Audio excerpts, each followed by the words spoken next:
Hi, ನಮಸ್ಕಾರ ಎಲ್ಲರಿಗೂ. Welcome back to our channel ಅಕ್ಕ ತಂಗೀರ್ ಅರಮನೆ.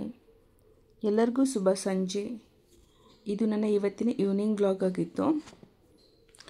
ನಾನು ಸಾಯಂಕಾಲ ಬಾಗಿಲಿಗೆ ನೀರು ಹಾಕಿ, ತುಳಸಿಗೆ ನೀರು ಹಾಕಿ, ದೇವರಿಗೆ ದೀಪ ಹಚ್ಚಿ, ಕಡ್ಡಿನ ಬೆಳಗಿ, ಇವತ್ತಿನ ರಾತ್ರಿ ಊಟಕ್ಕೆ ನಾನು ಹೇಳಿದ್ನಲ್ಲ, ಊರಿಂದ ತೊಗೊಂಬಂದಿರೋ ಮುಳ್ಳು ಬದನೆಕಾಯಿಗೆ ಸಖತ್ ಆ್ಯಂಡ್ ಟೇಸ್ಟಿಯಾಗಿ ಎಣ್ಣೆಗಾಯಿ ಪಲ್ಯ, ತುಂಬಗಾಯಿ ಪಲ್ಯ ಅಂತಲೂ ಹೇಳ್ತೀವಿ, ಅದನ್ನು ಮಾಡೋಣ ಅಂತ ರೆಡಿ ಮಾಡ್ಕೊಳ್ತಾ ಇದ್ದೀನಿ. ತೋರಿಸ್ತೀನಿ ನಿಮಗೆ ಪಲ್ಯ ಯಾವ ಥರ ಮಾಡ್ಕೊಂಡ್ವಿ ಏನು ಅಂತ. ಸೈಡ್ಸೆಲ್ಲ ಇರೋದನ್ನ ನೆಂಚ್ಕೊಳ್ಳೋಕ್ಕೆ ಅಂತ ನಮ್ಮ ಸೈಡ್ ಕಂಪಲ್ಸರಿ ಮೀನ್ಸ್ ಚೆನ್ನಾಗಿರುತ್ತೆ ಅಂತ ಸೈಡ್ಸಲ್ಲಿ ನಾವು ಹಸಿಯಾಗಿ ಸೊಪ್ಪುಗಳನ್ನೆಲ್ಲ ಹಸಿಯಾಗಿ ತಿನ್ಕೊಳ್ತೀವಿ. ಹಾಗಾಗಿ ಅದನ್ನ ಸೈಡ್ಸ್ಗೆ ನೆಂಚ್ಕೊಡೋದಕ್ಕೆ ಇಟ್ಟಿದ್ದೀನಿ. ಮತ್ತು ಇದು ಎನರ್ಜೆಟಿಕ್ ಫುಡ್ ಕೂಡ ಮಕ್ಕಳಿಗೆ ಕೊಡ್ಬೋದು, ತುಂಬಾ ಒಳ್ಳೆಯದು ಮಕ್ಕಳ ಹೆಲ್ತ್ಗೆ. ಓಕೆ, ನಾನು ನೋಡ್ತಾ ಇದ್ದೀರಿ ಅಲ್ವಾ, ನಾನು ತೋರಿಸ್ಕೊಡ್ತೀನಿ ಬದನೆಕಾಯಿ ಪಲ್ಯ ಯಾವ ಥರ ಮಾಡಿದೆ ಅಂತ ನೋಡೋಣ.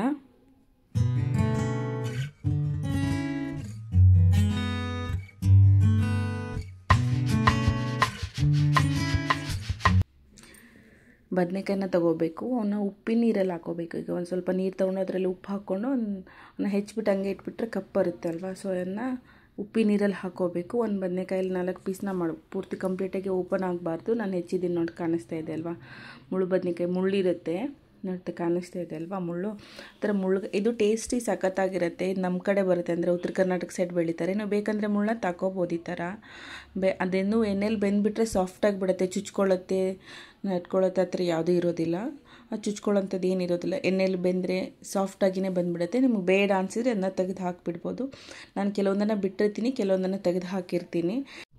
ಈಗ ಇದಕ್ಕೆ ಮಸಾಲೆನ ರೆಡಿ ಮಾಡ್ಕೋಬೇಕು.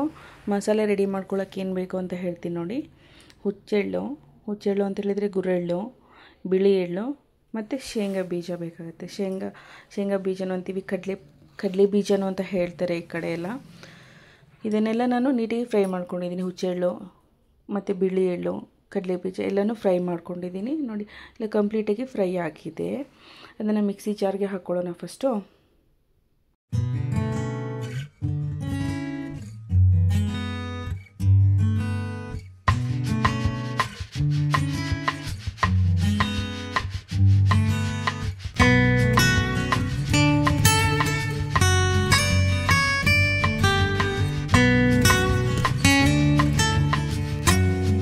ಬೆಳ್ಳುಳ್ಳಿ ಜೊತೆಗೆ ಕೊತ್ತಂಬರಿನೂ ನಾವು ಮಿಕ್ಸಿಲಿ ಹಾಕಿಬಿಟ್ಟು ಪೌಡ್ರ್ ಮಾಡ್ಕೋಬೇಕಾಗತ್ತೆ.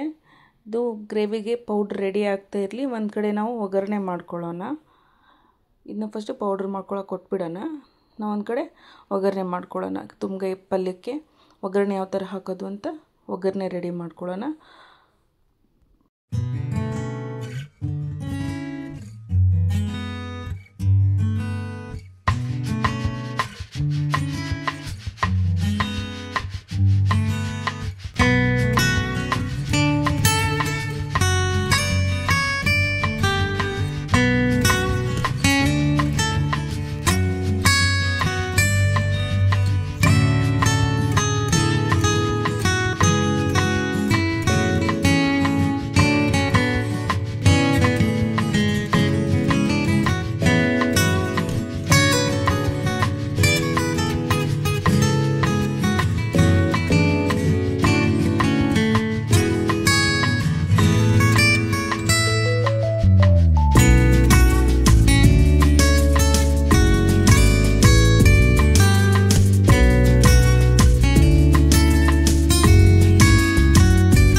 ಟೊಮೆಟೊ ಸ್ವಲ್ಪ ನೀರಿನಂಶ ಬಿಟ್ಕೊಳ್ಳುತ್ತೆ. ಅದು ಸ್ವಲ್ಪ ನೀರಿನಂಶ ಬಿಟ್ಕೊಂಡು ಆಗಿದ್ಮೇಲೆ ನೀವು 1 ಸ್ಪೂನಷ್ಟು ಶುಂಠಿ ಬೆಳ್ಳುಳ್ಳಿ ಪೇಸ್ಟ್ನ ಹಾಕೋಬೇಕು. ಶುಂಠಿ ಬೆಳ್ಳುಳ್ಳಿ ಪೇಸ್ಟ್ ಹಾಕ್ಕೊಂಡು ಆಗಿದ್ಮೇಲೆ ಅದನ್ನು ಸ್ವಲ್ಪ ಹಾಗೆ ಫ್ರೈ ಮಾಡ್ಕೊಳ್ತಾ ಇರಿ. ಈ ಕಡೆ ನಾನು ಬದ್ನೆಕಾಯಿಗೆ ತುಂಬೋದಕ್ಕೆ ಅಂತ ಮಸಾಲೆ ರೆಡಿ ಮಾಡ್ಕೊಳ್ತಾ ಇದ್ದೀನಿ, ನೋಡ್ತಾ ಇದ್ದೀರಿ ಅಲ್ವಾ. ಅದಕ್ಕೆ ಏನೇನಪ್ಪ ಅಂದರೆ ನಾವು ಮಿಕ್ಸಿಗೆ ಹಾಕಿರ್ತೀವಲ್ಲ ಪೌಡ್ರು, ಆ ಪೌಡ್ರನ್ನ ಒಂದು ಪ್ಲೇಟ್ಗೆ ನಾವು ಬಳಸ್ಕೊಂಡ್ವಿ. ಅದಕ್ಕೆ ಸ್ವಲ್ಪ ಉಪ್ಪು, ಅದಕ್ಕೆ ಸ್ವಲ್ಪ ಉಪ್ಪು ಅನ್ನೋದಕ್ಕಿಂತ ರುಚಿಗೆ ತಕ್ಕಷ್ಟು ಉಪ್ಪು. ಯಾಕಂದರೆ ಮಸಾಲೆ ಸ್ಮೆಲ್ ಮನೇಲಿ ಜಾಸ್ತಿ ಉಪ್ಪು ಕಡಿಮೆ ಉಪ್ಪು ಅಂದರೆ ಮಸಾಲೆ ಸ್ವಲ್ಪ ಕಡಿಮೆ ಇದ್ದಷ್ಟು ಮಸಾಲೆ ಖಾರನ ಕಡಿಮೆ ಇದ್ದಷ್ಟು ಸ್ವಲ್ಪ ಅರಿಶಿನ ಇಷ್ಟಪಟ್ಟು ತಿಂತಾರೆ ಅಂತ ಅರಿಶಿನ ಜೊತೆಗೆ ಮಿಕ್ಸ್ ಮಾಡ್ಕೊಂಡು ಗರಂ ಮಸಾಲ, ಚಿಕನ್ ಮಸಾಲ, ಯಾವುದೋ 2 ಸ್ಪೈಸಸ್ ಇರುತ್ತೆ, ಅದನ್ನ ನೀವು ಆ್ಯಡ್ ಮಾಡ್ಕೊಂಡು ಹುಳಿನ ಅದ್ರ ಜೊತೆ ನೀಟಿಗೆ ಮಿಕ್ಸ್ ಮಾಡ್ಕೋಬೇಕು. ಸ್ವಲ್ಪ ಬೆಲ್ಲ ಕೂಡ ಆ್ಯಡ್ ಮಾಡಬೇಕು. ನಾನು ಬೆಲ್ಲನ ಪೌಡ್ರ್ ಮಾಡಿ ಇಟ್ಕೊಂಡಿರ್ತೀನಿ. ಆರ್ಗ್ಯಾನಿಕ್ ಬೆಲ್ಲ ಆ ಥರ ಈ ಥರ ಏನಿಲ್ಲ, ಮಾಮೂಲಿ ಅಂಗಡಿ ಸಿಗೋ ಬೆಲ್ಲನೇ ತೊಗೊಂಬಂದು ಹೆರ್ದಿ ಪೌಡ್ರ್ ಮಾಡಿ ಇಟ್ಕೊಂಡಿರ್ತೀನಿ. ಅದನ್ನೇನು ಕೂಡ ನಾನು ಆ್ಯಡ್ ಮಾಡಿಕೊಂಡೆ. ನೀಟಿಗೆ ಅದನ್ನು ಒಂದು ತಿಕ್ನೆಸ್ ಬರೋ ಥರ ಸ್ವಲ್ಪ ನೀರು, ಕೊತ್ತಂಬರಿ ಹಾಕಿಬಿಟ್ಟು ಅದನ್ನು ನೀಟಾಗಿ ಮಿಕ್ಸ್ ಮಾಡ್ಕೊಳ್ತಾ ಇದ್ದೀನಿ. ಕಾಣಿಸ್ತಾ ಇದೆ ಅಲ್ವಾ ನಿಮಗೆ? ಎಷ್ಟು ಬೇಕೋ ಅಷ್ಟು ನೀರನ್ನ ಆ್ಯಡ್ ಮಾಡಿ ನಮಗೆ ಯಾವ ಕನ್ಸಿಸ್ಟೆನ್ಸಿ ಬೇಕು ಅಂದರೆ ಬದನೆಕಾಯಿ ಒಳಗಡೆ ಪಲ್ಯ ಕೂತ್ಕೋಬೇಕು. ನೀರಾಗಿದ್ದರೆ ಒಳಗಡೆ ಆ ಗ್ರೇವಿ ಕೂತ್ಕೊಳ್ಳಲ್ಲ. ಆ ಗ್ರೇವಿ ಒಳಗಡೆ ಸೇರ್ಕೊಂಡಿಲ್ಲ, ಒಳಗಡೆ ಕೂತ್ಕೊಂಡಿಲ್ಲ, ಕುದಿಬೇಕಾದ್ರೆ ಅದು ನೀರಿನ ಜೊತೆ ಬಾಯ್ಲಾಗಿ ಹೊರಗಡೆ ಹೋಗಿಬಿಟ್ರೆ ನಿಮಗೆ ಪಲ್ಯದ್ದು ಟೇಸ್ಟ್ ಸಿಗೋದಿಲ್ಲ. ಸೊ ಈಗ ಕಾಣಿಸ್ತಾ ಇದೆ ಅಲ್ವಾ ನಿಮಗೆ? ಈ ಕನ್ಸಿಸ್ಟೆನ್ಸಿಲಿರಬೇಕು. ಈ ಥರ ನೀವು ಅದನ್ನು ಮಿಕ್ಸ್ ಮಾಡ್ಕೊಂಬಿಟ್ಟು ನೀಟಾಗಿ ಅದನ್ನು ಬದನೆಕಾಯಲ್ಲಿ ಒಳಗಡೆ ಫಿಲಪ್ ಮಾಡ್ಕೋಬೇಕು, ಒಳಗಡೆ ತುಂಬ್ಕೋಬೇಕು. ಈ ಕಡೆ ಸ್ವಲ್ಪ ಒಗ್ಗರಣೆಗೆ ಅರಿಶಿನ ಪುಡಿ ಹಾಕಿದ್ವಿ. ಅರಿಶಿನ ಪುಡಿ ಹಾಕೋದ್ರಿಂದ ಟೊಮೊಟೊ ಬೇಗ ಬೆಂದ್ಕೊಳ್ಳುತ್ತೆ, ಟೇಸ್ಟ್ ಸಿಗುತ್ತೆ ಅಂತ ಹೇಳ್ಬಿಟ್ಟು ಹಾಕ್ತಾಯಿದ್ದೀನಿ. ಪ್ರತಿಯೊಂದು ಬದನೆಕಾಯಿ ಇರುತ್ತೆ ಅಲ್ವ, ಯಾವ್ದನ್ನ ಓಪನ್ ಮಾಡಿ ಇಟ್ಕೊಂಡಿರ್ತೀವಿ ಎಲ್ಲಕ್ಕೂ ನೀಟಾಗಿ ಪ್ರತಿಯೊಂದನ್ನು ಒಳಗಡೆ ನೀಟಾಗಿ ಫಿಲಪ್ ಮಾಡ್ಕೊತ ಬರಬೇಕು ಮಸಾಲೆನ.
ಮಸಾಲೆ ತುಂಬಿರ್ತೀವಲ್ಲ ಆ ಬದನೆಕಾಯಿನ ಈಗ ಒಗ್ಗರಣೆಗೆ ಆ್ಯಡ್ ಮಾಡ್ಕೋಬೇಕು. ನಿಮಗೆ ಗ್ರೇವಿ ಎಷ್ಟು ಬೇಕೋ ನೋಡಿ, ಆ ಥರ ಈ ಥರ ಗ್ರೇವಿ ಬೇಕು ಅಂದರೆ ನೀವು ಇನ್ನೂ ಜಾಸ್ತಿ ಗ್ರೇವಿ ಬೇಕು ಅಂದರೆ ಸ್ವಲ್ಪ ಅದಕ್ಕೆ ಶೇಂಗಾ ಪೌಡ್ರ್ ಇಲ್ಲಾಂದರೆ ಹುಚ್ಚೆಳ್ಳು ಪೌಡ್ರು. ಶೇಂಗಾ ಪೌಡ್ರ್ ಜಾಸ್ತಿ ಹಾಕೋದ್ರಿಂದ ನಿಮಗೆ ತಿಕ್ನೆಸ್ಸು ಸಿಗುತ್ತೆ, ಗ್ರೇವಿ ಟೇಸ್ಟ್ ಕೂಡ ಚೆನ್ನಾಗಿ ಬರುತ್ತೆ. ಅದು ನೋಡ್ಕೊಂಬಿಟ್ಟು ನೀವು ಅದನ್ನು ಆ್ಯಡ್ ಮಾಡ್ಕೋಬೇಕು. ಬದನೆಕಾಯಿಗೆ ಕುದೀತಾ ಇರುತ್ತಲ್ವ, ಎಷ್ಟು ಎಣ್ಣೆಲಿ ಹಾಕಿರ್ತೀರಲ್ವ, ಅದ್ರ ಜೊತೆಗೇ ನೀವು ಅದನ್ನು ಹಾಕಿಬಿಟ್ಟು ನೀಟಾಗಿ ಅದನ್ನು ಮಿಕ್ಸ್ ಮಾಡ್ಕೊಳ್ಬೇಕಾಗತ್ತೆ.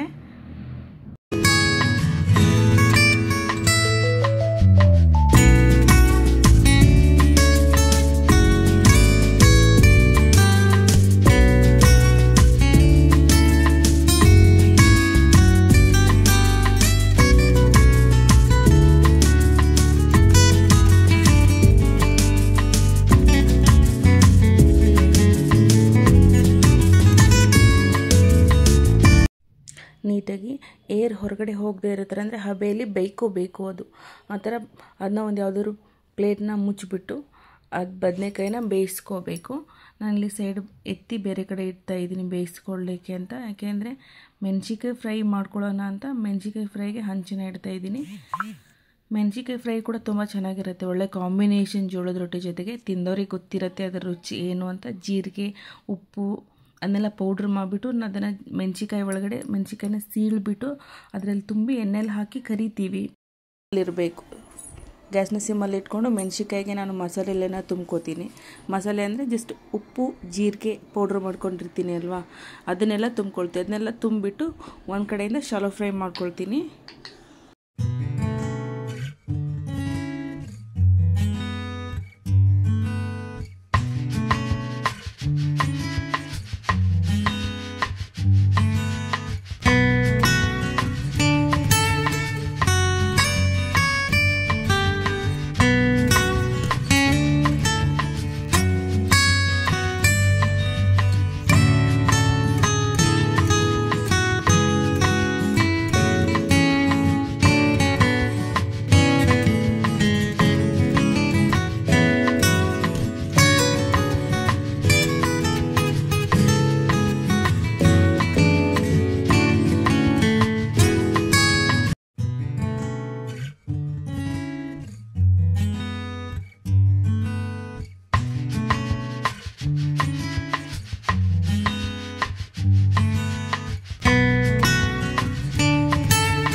ಒಂದು ಕಡೆ ಎಣ್ಣೆಗಾಯಿ ಪಲ್ಯ ರೆಡಿ ಆಯಿತು, ಒಂದು ಕಡೆ ಮೆಣಸಿನ್ಕಾಯಿ ಫ್ರೈನೂ ರೆಡಿ ಆಯಿತು.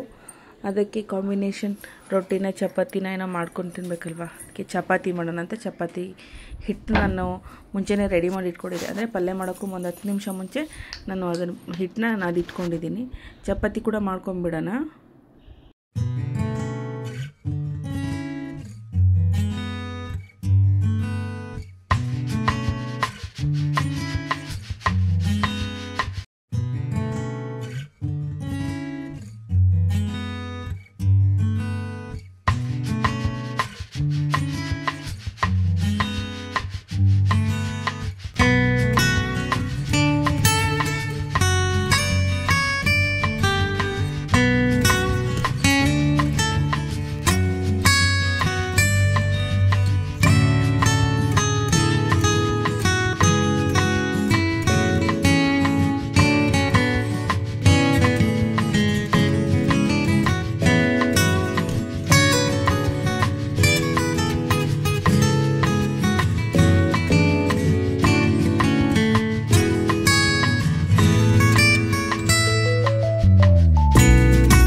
Never stop learning because life never stop teaching. ಚೆನ್ನಾಗಿದೆ ಅಲ್ವಾ ಥಾಟು? ಈ ಬ್ಯೂಟಿಫುಲ್ ಥಾಟ್ ನನಗೆ ಇವತ್ತಿನ ವ್ಲಾಗ್ನ ನಾನು ಮುಗಿಸ್ತಾ ಇದ್ದೀನಿ. ನಮ್ಮ ವೀಡಿಯೋಸ್ ಎಲ್ಲ ನಿಮ್ಗೆ ಇಷ್ಟ ಆಗ್ತಿದ್ರೆ ಪ್ಲೀಸ್ ಒಂದು ಲೈಕ್ ಮಾಡಿ, ಕಮೆಂಟ್ ಮಾಡಿ, ಪ್ಲೀಸ್ ನಮಗೆ ಸಪೋರ್ಟ್ ಮಾಡಿ please. Thank you. Take care all of you. By.